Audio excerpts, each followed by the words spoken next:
Hey guys, মই ৰাজকুমাৰ আৰু আজি মই খোজকাঢ়ি আছোঁ আমাৰ গাঁৱৰ পথাৰৰ মাজত মথাৰিত বুলি ক'ব পাৰি, মথাৰিত। আৰু এইটো মথাৰি আগতে নাছিল, আমাৰ পৰা মোটামুটি 50-60 বছৰ আগত ইয়াত এইটো মথাৰি সজা হৈছিল।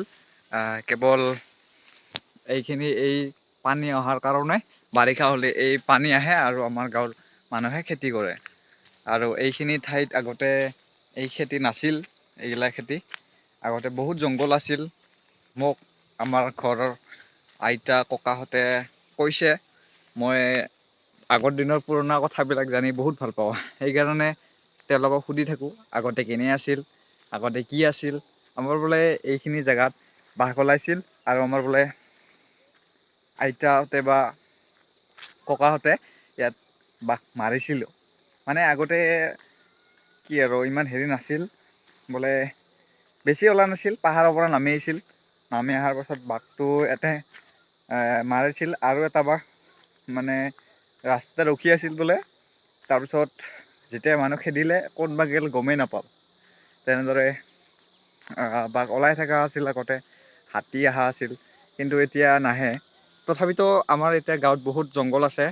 এই জংঘলবোৰত বিভিন্ন জীৱ জন্তু থাকে। শহাপহু থাকে, লগতে ডাউক বুলি মোৰ প্ৰিয়। ডাউক বুলি কওঁ, আমাৰ বাকী কি বা বেলেগ নাম আছে নাজানো। বহুত ভাল লাগে। মোৰ ডাউক চবচে প্ৰিয় চৰাই। লগতে আৰু বৰ্তমান সন্ধিয়া হৈছে না, সন্ধিয়াবোৰত চৰাই চিৰিকটিবোৰ আহি এই জংঘলবোৰত আহি আশ্ৰয় লৈছে নিজৰ নিজৰ ঘৰত। সেইকাৰণে ইয়াৰ জংঘলবোৰ মানে এইফালৰ জংঘলখিনি চাফা কৰা খায়, কিন্তু সেইফালৰ জংঘলখিনি সেইটো মথাৰি জংঘলখিনি আমাৰ ইয়াতে মানে কি চাফা নকৰে। কাৰণ হ'ল কি, সেইটোৱে যে বিভিন্ন জীৱ জন্তু থাকে সৰু সৰু, সেইবোৰে তাতে বাস লয় আৰু সৰু সৰু চৰাই আছে সেইবোৰেও তাতে বাস লয়। তাৰপাছত এতিয়া বৰ্তমান চৰাই ওপৰত উৰি আছে দেখিবলৈ পাই আছোঁ। আগত বাঁহ আছে, তাতে বাঁহবিলাক মানে বহুত ডাঙৰ বগলীৰ জাকবিলাক পৰিব, এই ওপৰত যাই আছে বগলী। এই আগত মানে বাঁহ আছে এগ্ৰিমানৰ আৰু কাষত পুখুৰী আছে, তাতে চব জমা লাগে। মই যদি তাকেলৈকে যাই পাওঁ বা যদি সম্ভৱ মই দেখুৱাম। অসম্ভৱ হ'লেতো আৰু ভাবি নাথাকিব। বাকী আৰু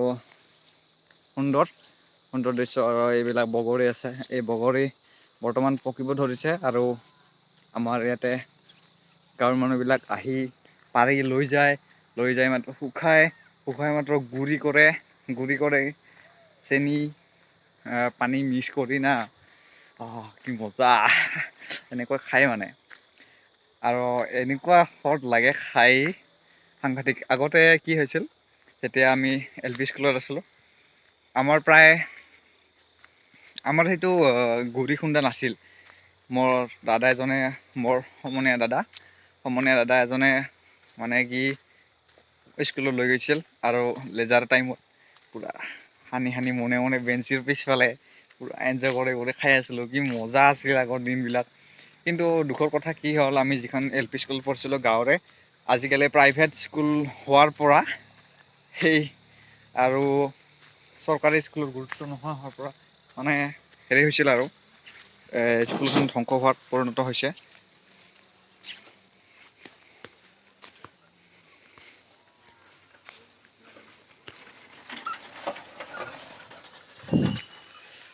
পুৰা বৰ্তমান সময়টো হৈছে গধূলি না, মানুহবিলাক কাম কৰি আহি আছে, সেইকাৰণে ড্ৰপ দিব হৈ গৈছিল।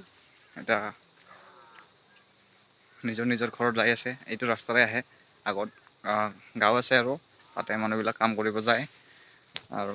আৰু বাৰিষা হ'লেতো ইয়াতে বহুত ডাঙৰ মাছ পোৱা যায়, বহুত ডাঙৰ মাছ আহে। আৰু এইফালে আছে এইখিনিত পানী বৰ্তমান জমা লাগি আছে। আৰু তেতিয়া কি হয়, আৰু বাৰিষা হ'লে এইখিনি ডুবি থাকে, প্ৰায় মানুহ তল যায়, বানপানী হয় মাজে মাজে বাৰিষাত। একবাৰ বানপানী হ'বই। আৰু এই মথাউৰিটোদি ওপৰেদি পানী যায়, কিমান ওখ মথাউৰি, এই মথাউৰিৰ ওপৰেদি পানী যায়। এইখিনি আচলতে পাহাৰী এৰিয়াত, তথাপিতো বানপানী হোৱা দেখা যায়। অসমততো বানপানী চবতে হয় না, এইটো বানপানী বুলি নকয়, লগে লগে মানে শুকাই যায় একদিনতে। তথাপিতো বানপানী বুলিও কয় আমাৰ ইয়াতে। বাকী মজা, এতিয়াও ডুবি আছে, মোটামুটি 1 আঁঠুমান হ'ব। এতিয়াও ওপৰৰ পৰা পানী আহি জমা লাগি আছে এইখিনি জেগা। বহুত ডাঙৰ ডাঙৰ মাছ সোমাই ইয়াতে। বাকী ধন্যবাদ ভিডিঅ'টো চোৱাৰ কাৰণে। এইখিনি আমাৰ গাঁৱৰ পৰিৱেশ আছিল, মথাৰীৰ পৰিৱেশ। পিছলৈ আৰু ধুনীয়া ধুনীয়া কথা বা মোৰ ফিলিংছ আৰু নেচাৰেল বস্তুবিলাক দেখাবলৈ চেষ্টা কৰি যাম। ধন্যবাদ।